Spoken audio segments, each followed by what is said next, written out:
नमस्कार गाइस, स्वागत है आप सभी का आपके अपने यूट्यूब चैनल पे। तो आज का हमारा टॉपिक है मेजी पुनर्स्थापना।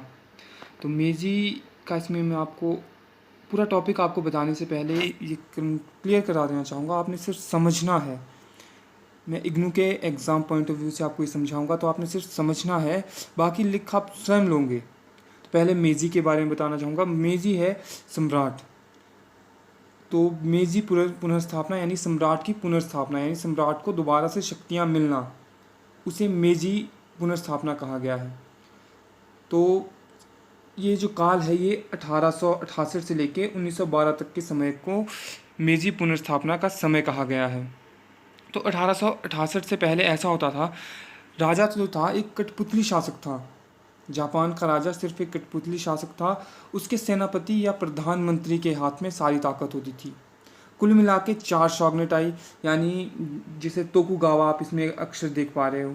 तो तोकुगावा एक शॉगनेट थी, यानी जो बुकुफू आप शब्द इसमें पढ़ोगे उसका मतलब है मिलिट्री शासन। उससे आपने परेशान नहीं होना है। तो जो ये शॉगनेट्स आई थी, इनके आने से ऐसा हो गया कि राजा की जो सारी शक्तियाँ थी वो ख़त्म कर दी गई थी। सिर्फ एक नाम का राजा रखा गया था जापान में। बाकी असली ताकत होती थी उसके जो प्रधानमंत्री या फिर जो उसका सेनापति होता था, जिसे कि शॉगनेट कहा जाता था। और आखिरी शॉगनेट थी तोकुगावा शॉगनेट।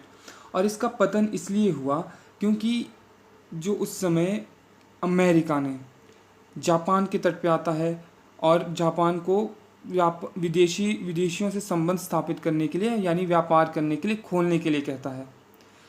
मेजी पुनर्स्थापना से पहले जापान पूरी तरह बंद था, यानी बाहर की दुनिया से इसका कोई संबंध नहीं था। तोकुगावा शॉगनेट थी, इन्होंने पूरी तरह से जापान को बंद कर रखा था, यानी बाहर ना तो कोई जापान से बाहर जाएगा और कोई भी जापान में अंदर नहीं आएगा। यदि कोई ऐसा करता है तो उसे मार दिया जाता था।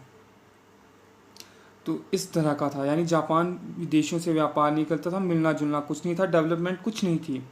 तो जब अमेरिकी, जो कि एक विकसित उस समय देश हो गया था, उसकी अपनी एक बहुत बड़ी ताकतवर आधुनिक नौसेना थी, तो जब वो उनके तट पर आए और चीन का अंजाम जापान देख चुका था, तो उन्हें मजबूरी के इसे खोलना पड़ा।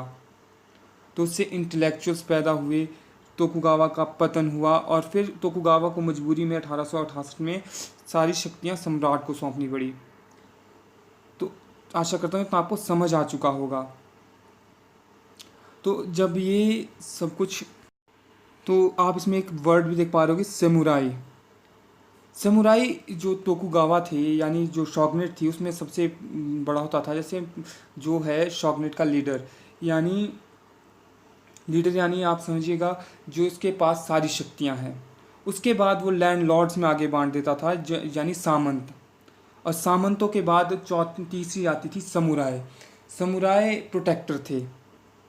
एक, जिस तरह आप यहाँ पे देखिए क्षत्रिय होते थे भारत में, यानी तलवार रखने का अधिकार इनके पास था, शस्त्र रखने का अधिकार था, लड़ाई करने वाले योद्धा थे समुराय। इन्हें नजराने भी दिए जाते थे, जो कि तोकुगावा यानी जो शॉगनेट्स थी 4, इनके समय काफ़ी ज़्यादा पावरफुल समुराय हो चुके थे। और सबसे चौथे में थे ग्रामीण निम्न वर्ग के लोग, जो जिन्हें आप कह सकते हैं व्यापारी और किसान। तो इस तरह से 4 भागों में बंटा हुआ था। तो जब मेजी की पुनर्स्थापना की गई, तो उन्होंने सबसे पहले ये जो शॉगनेट्स थी जैसे तोकुगावा थी यानी बकुफू, इसे समाप्त कर दिया। इनकी सारी शक्तियाँ खत्म हो गई, राजा के पास सारी शक्तियाँ आ गई। वो एक लिबरल व्यक्ति थे मेजी। तो मेजी ने जो है जापान को पूरी तरह से खोल दिया, यानी विदेशों से लोग भी आएंगे जाएंगे भी, लोगों के विदेशी व्यापार जो बढ़ाया उन्होंने, जापान को आधुनिक किया और एकत्रित किया, यानी जापान को इकट्ठा किया। जो सामंतों में बंटा हुआ था उस सब कुछ उन्होंने ख़त्म किया और सबको समान अधिकार दिए। समुराय को ख़त्म कर दिया, एक स्टैंडिंग आर्मी खड़ी की। तो इस तरह से कई कारखाने उन्होंने लगवाए।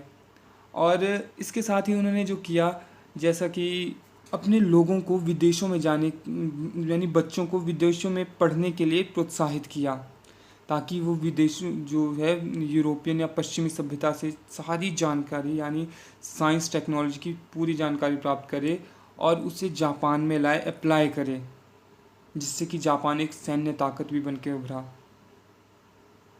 तो आशा करता हूँ आप लोगों को ये वीडियो पसंद आया होगा, तो वीडियो को लाइक कीजिए, चैनल को सब्सक्राइब कीजिए और कमेंट ज़रूर कीजिएगा।